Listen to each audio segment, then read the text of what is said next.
Oh, well, kasama ho natin ngayon ang isa sa mga kilala ninyo na taga-kabilang istasyon. Hindi ko alam kung naligaw ba to dito o paano. Bakit pinapasok ng gwardiya?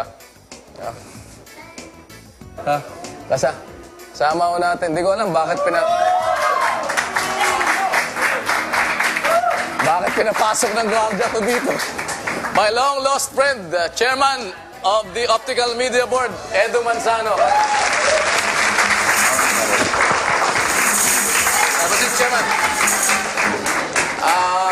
call time ho nito, 8:30.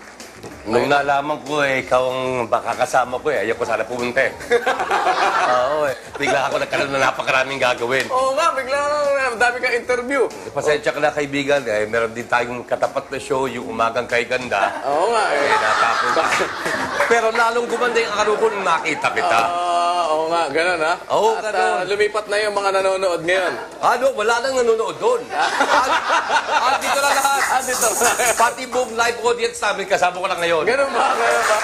Well, Chairman Edu Manzano of OMB, alam ko po na kayo ay, alam mo, matagal na kaibigan to si Chairman Manzano. Pero napunta siya sa Optical Media Board. And salamat kahit na taga-kabilang channel ka, pinagbigyan mo ako dito na makasama ka ngayon. Well, kailangan kitang pasalamatan unang-una sa lahat po dahil yung recording, yung album, padala ka ng kopya sa akin at gusto ko malaman mo, hindi ako nakakatulog sa gabi hanggat hindi ko pinatutog ito sa bahay. Parang maganda ba implikasyon nun, pare? Hindi, kasi ang dating sa amin, para sa lahat, pati mga kasambahay ko, parang aleluya ang dating. Pag narinig namin yung boses mo, napapapikit kami. Well, pero yun nga isang problema ko ngayon. Dahil dyan, ang dami ng piratang lumabas, Mr. Chairman. Ang ibig lang sabihin yan, napaka-successful, napaka-in-demand. Awa ng Diyos, naging successful naman. But the problem is, of course, alam natin, isa sa mga nilalabanan nyo ngayon, itong problema ng piracy. So, how's your campaign against piracy, Chairman?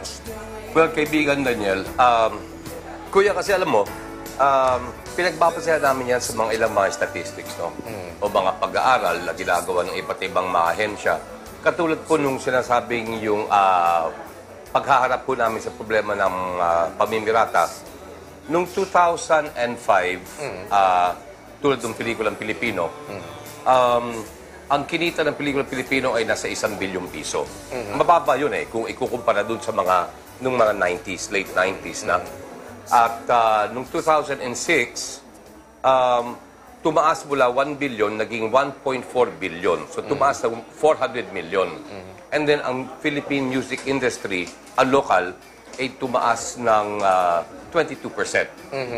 And then, ang hawak kasi ng Optical Media Board ay bukod dun sa movies at music, andun yung sinasabing PlayStation, yung mga business software, that's correct. Yung mga libro na makukuha natin o nakikita sa nasa disc form. Basta lahat po ng klaseng bilog, maliban po sa pornografiya, ayun po hawak ng Optical Media Board. Pero ibig sabihin lang nito, naging successful somehow kahit na paunti-unti, although not yet totally eradicated yung piracy problem, nakapagdagdag na doon sa kabang yaman noong mga nagne-negosyong lehitimo. At gusto rin namin sa naming isipin na sa pamamagitan po ng buwis, nakadagdag din tayo sa kaban ng gobyerno. Okay. Andun din yung sinasabi po natin that eventually, kung titignan nyo po, dati 80% ng lahat ng nakukuha sa merkado imported lahat yan. Galing sa Malaysia, sa Indonesia, sa China. At kung kayo po ngayon pupunta dun sa mga iba't ibang nagre-retail, kuya, makikita mo na tila iba na ang quality ng mga yung makukuha Yung audio at yung video quality, hindi katulad po ng dati. Mas maraming burned copies ngayon, computer burning, kesa yung replicated. Parang noon, mas magaganda yung kopya nila. Noon. Ngayon, hindi na masyado makapaggawa ng mga talagang pag pinanood mo, wow, parang parehong original Parang original dati digital, ngayon ginagawa. At mahirap din para sa aming tanggapan kasi pwede kang pumasok o magpunta sa kahit anumang mga computer store at bumili ng mga CD burners. That's correct. Hindi naman binabawal yun. Hindi binabawal. At kahit sa mo ilagay, kahit sa lamesa, dahil tatago mo Unlike yung mga sinasabing digital, replicated. yun po ay kailangan ng isang lugar na no less than mga 800 square meters. Malaking machine na yon. Malaking machine ang isa ay nakakalaga ng 20 to 30 million pesos. Pero kasama ba sa mandate ninyo, Chairman, yung kagaya nun? Ano? Pag pinag-usapan mo yung mga replicators, iba yun malalaki na di ba? Malalaking Pero puhunan itong mga burner, like, halimbawa, 10, kasi kagaya sa amin, sa kaso namin dito, meron kaming mga burners din na ginagamit for, halimbawa, yung mga kailangan naming mga Meron kayong mga burners dito? hindi, yung kailangan i-duplicate, di ba? Ganun ba? Pinagbabawal ba ninyo yan? Oo, medyo ipinagbabawal. Pinagbabawal ba ninyo yan? Depende. Wala. No, is that part of kasi merong mga may mga illegally talaga na yun ang ginagamit nila, 'di ba?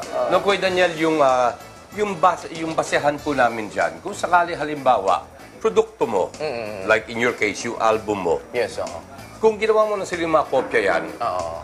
sa'yo yan copyright po yan. That's correct. Ang mandate po ng Optical Media Board ay protektahan yung mga copyrights at intellectual property ng mga owners. So in this case, kapag ikaw nagpunta sa akin, may nakita ko dyan, Edu, sa kapitbahay ko. Recording ko, pero hindi ko naman binenta sa kanya. Yes, Yan po ay kinopya. Oo. Meron tinatawag na free use doctrine.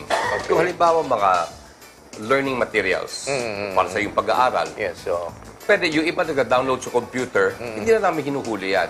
Pero oras na binenta mo o you seek to gain financially, ginawa mong commercial, yun po ay labag sa batas. na hindi pinapayagan at pwede ninyong hulihin. Pwede hulihin. Pero yung mga may police power ba kayo? Ano bang kasi minsan nakikita ko parang nag-away nga kayo ni Senator Bong Revilla. Ang Optical Media Board is primarily a law enforcement agency. Kami, hindi kami nagtatago ng mga statistics. Tulad yung mga numbers na ibinigay ko sa iyo kanina, yun po dahil sa isang commissioned survey ng social weather station, yung SWS. Yung sinabi ko sa yung mga nag-increase, Yes, that's correct. Pero ngayon, ano na ang mga ginagawa ninyong karagdagang hakbang para laba? Kasi ang pagtinignan mo, ang dami pa rin pumunta ka ng mga malls, minsan, doon mismo sa mga malls, meron mga pirated. Yes. Well, number one, unti-unti kasi bumababa yung level of piracy. Bakit? Dahil lahat ng mga pelikula, lahat ng mga tunes ay accessible na sa computer Downloading Yung iba dyan, hindi na kailangan lumabas pa. That's correct. At gumastos, pwede nang i-download. At yung iba tulad ng mga Apple ngayon, pinapayagan na ang downloading lang sa Apple. So, eventually, makakaroon ng a drop, definitely, in levels of piracy. At the same time, may mga teknolohiyang lumalabas, katulad ng sinasabing Blu-ray. Yung Blu-ray, wala pa sa Pilipinas niyan, pero nakalabas na sa Amerika. Pag yan ay nagpunta rito, hindi mapipirata yung mga Blu-ray. Dahil hindi nila maikukopya, no? Oo, hindi So, maikokopya yun. ibig mo sabihin ngayon, Chairman, ang ginagawa na ninyo to fight the piracy is hindi lang yung paghuli dun sa mga namimirata, kundi coming up with something else na magiging alternative ng tao para wag silang magdepende sa pirated. Bilang hanap buhay. Oo. Kuya, kasi nakasama po namin ang presidente. May purgang kabayo yan. Nagbadali ako, tapos tubig lang.